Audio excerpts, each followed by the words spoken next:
Platon et les quatre éléments d'Empédocle.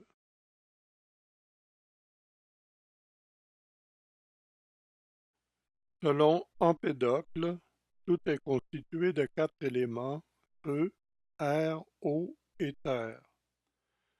Platon, dont la philosophie de la connaissance était basée sur la réminiscence, a échafaudé une théorie associant ces quatre éléments au corps régulier. Aristote ne croyait pas à l'existence du monde des idées, mais il reconnaissait l'existence de ces éléments. Il en a fait le fondement de sa théorie physique. Le philosophe grec Platon est né à Athènes en 428 avant notre ère, soit à l'époque de la mort de Périclès. Après la condamnation à mort de Socrate, dont il était un disciple, il entreprend de voyager. Vers -390, il se rend en Égypte, puis à Cyrène, où il reçoit l'enseignement du mathématicien pythagoricien Théodore, qui avait également été précepteur de Socrate. De Cyrène, il se rend en Italie, où il se lie d'amitié avec les pythagoriciens Philolaos, Architas et Timée. Auprès d'eux, il approfondit ses connaissances en arithmétique, en astronomie et en musique. Il se rend ensuite en Sicile, où il visite Catane et l'Etna, puis il retourne à Athènes, vraisemblablement en 388 avant notre ère, et fonde une école de philosophie, l'Académie, à l'image des sociétés pythagoriciennes.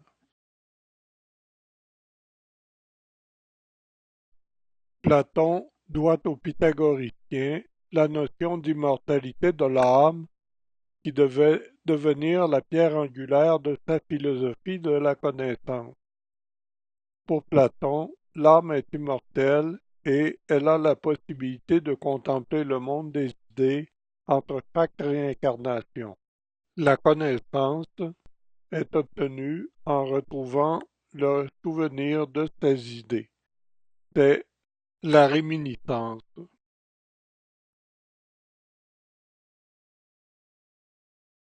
Dans le Ménon, Platon illustre sa théorie de la réminiscence à l'aide du problème qui consiste à construire un carré dont l'aire est le double de celle d'un carré donné. Dans son dialogue, Platon met en scène Socrate et un esclave et, pour faciliter la réflexion, considérons un carré de deux unités de côté. Socrate encourage l'esclave à proposer des solutions et à les critiquer. La première solution envisagée par l'esclave consiste à reproduire le carré sur ses côtés. Par ces questions, Socrate amène l'esclave à rejeter cette solution. Celui-ci propose alors de construire un carré dont le côté est une fois et demie celle du carré donné. Encore une fois, les questions de Socrate amènent le rejet de cette solution. Puis, une troisième solution est proposée qui se révèle être la bonne. Le but de Platon dans cet échange est de nous convaincre de sa théorie de la réminiscence. Pour lui, l'âme de l'esclave a contemplé le monde des idées entre deux réincarnations et c'est ce souvenir du monde des idées que l'esclave retrouve en découvrant la solution.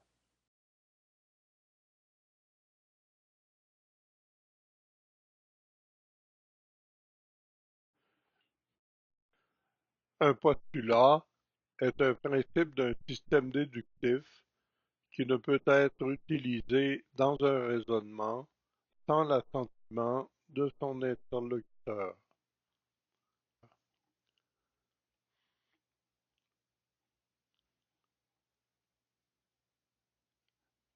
Les postulats les plus connus sont les postulats des éléments d'Euclide.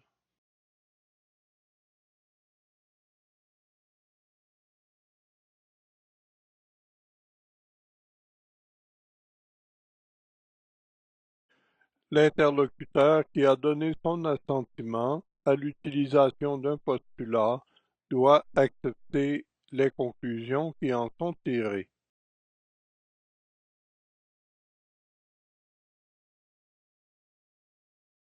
Platon pose un seul postulat et c'est pour s'assurer que son interlocuteur adhère à sa théorie de la connaissance. Il fait dire à Timée dans le dialogue du même nom: mais si nous proposons des explications qui ne sont pas des images plus infidèles qu'une autre, il faut nous en contenter en nous souvenant que moi qui vous parle et vous qui êtes mes juges sommes d'humaine nature, de sorte que si en ces matières on nous propose un mythe vraisemblable, il ne sied pas de chercher plus loin. Socrate accepte ce postulat en disant: parfait Timée, il faut absolument souscrire aux conditions que tu viens de poser. Pour Platon, il n'est donc nul besoin d'autre preuve que la vraisemblance de l'explication, puisque c'est par la réminiscence qu'on parvient à la connaissance.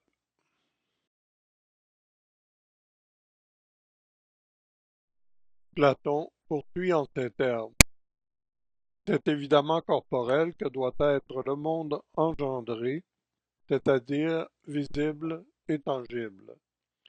Or, sans feu, rien ne saurait être visible, et rien ne saurait devenir tangible sans quelque chose qui soit solide. Or, rien ne saurait être solide sans terre. De là vient que c'est avec de la terre et du feu que le Dieu, lorsqu'il commença à le constituer, fabriqua le corps du monde.